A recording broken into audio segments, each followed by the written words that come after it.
And welcome to this edition of the Native News Update on this Monday, May 14th. I'm your host for today's program, Paul DeMain, and many of the stories we read here can also be found at our website at IndianCountryTV.com, and here are some of those news stories.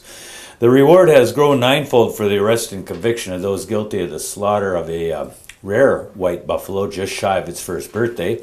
The $5,000 reward has grown to $45,000 on the heads of those who killed the white calf named Lightning Medicine Cloud.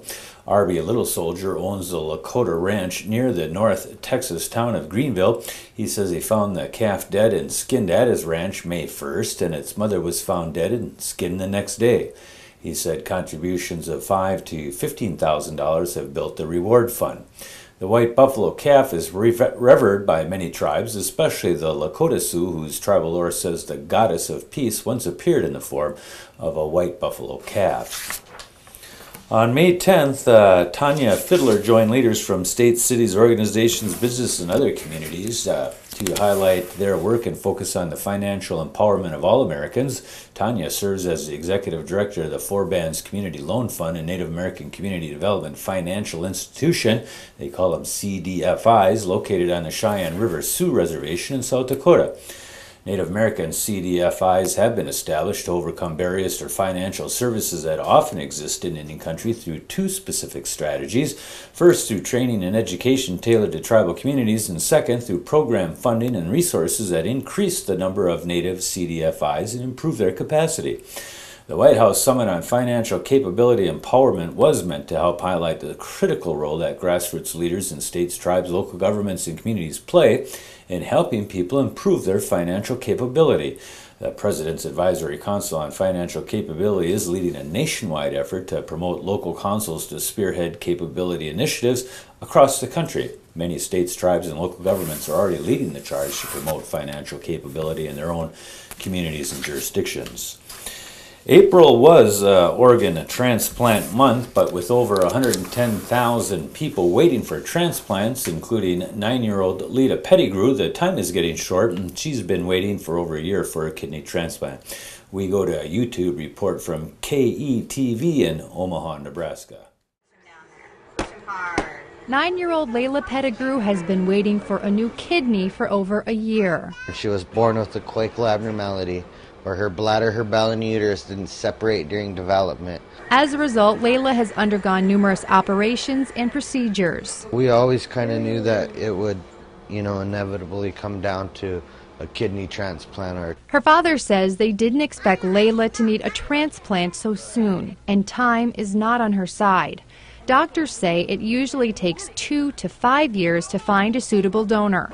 But because Layla's blood has unique antibodies, she could have to wait 6 to 15 years for a match. My people in my blood went, no, you can't have my kidney. It's very difficult when somebody has high antibodies to find them a kidney. Not impossible, though. Until Layla finds a donor, she'll spend 9 hours a week hooked up to this machine undergoing pediatric dialysis. Taking my blood out and putting it back in. And if you're interested in finding out if you're a match for Layla, it's really as easy as just picking up a phone, making a call, filling out some paperwork, and having a quick blood test. A few minutes of your time to change someone else's life forever. So I wouldn't have to be on dialysis anymore, and so that I could go back home. I would just want people to, help me save my daughter's life. We need it. Need it. In Omaha, Alex Hoffman, KETV News Watch 7. What? For more information or to see if you are a potential match for Layla, you can call 402-559-5000. Here's what's not going to happen this year. The Earth won't end on December 12th. It won't be swallowed by a black hole, consumed by the sun, or taken out by a collision with an imaginary planet called Nibiru. But there may be some nice northern lights out tonight because of a huge solar flare on the sun yesterday.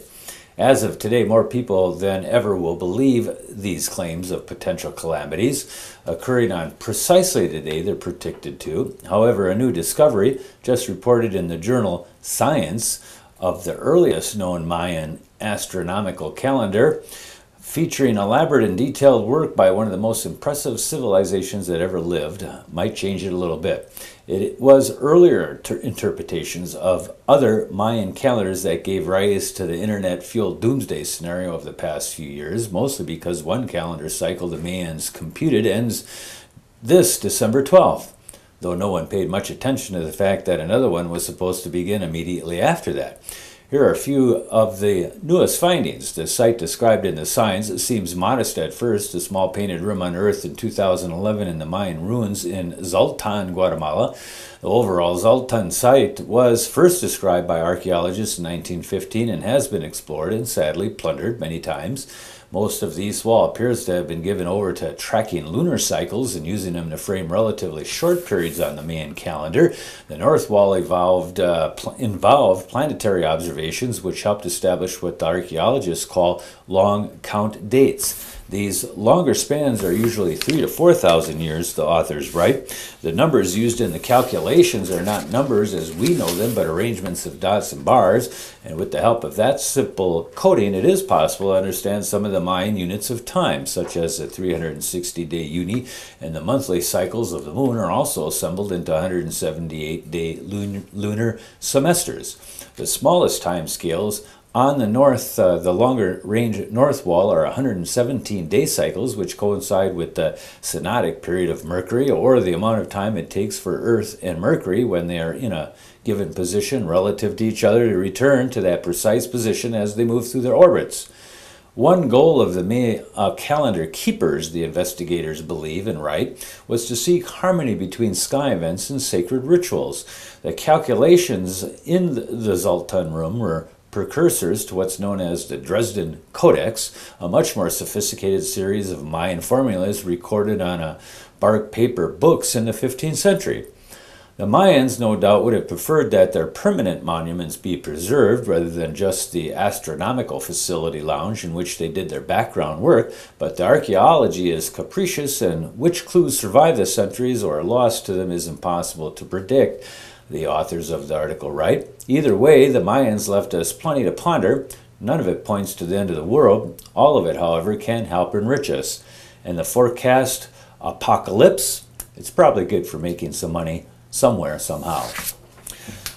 A former president of the National Congress of American Indians says his tribe opposes proposed federal rules to require companies drilling for oil and gas on public and Indian lands to disclose chemicals used in hydraulic fracturing.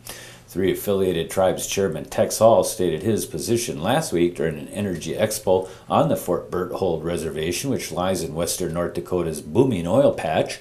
Hall believes federal red tape and redundant regulations threaten to slow oil development on the reservation.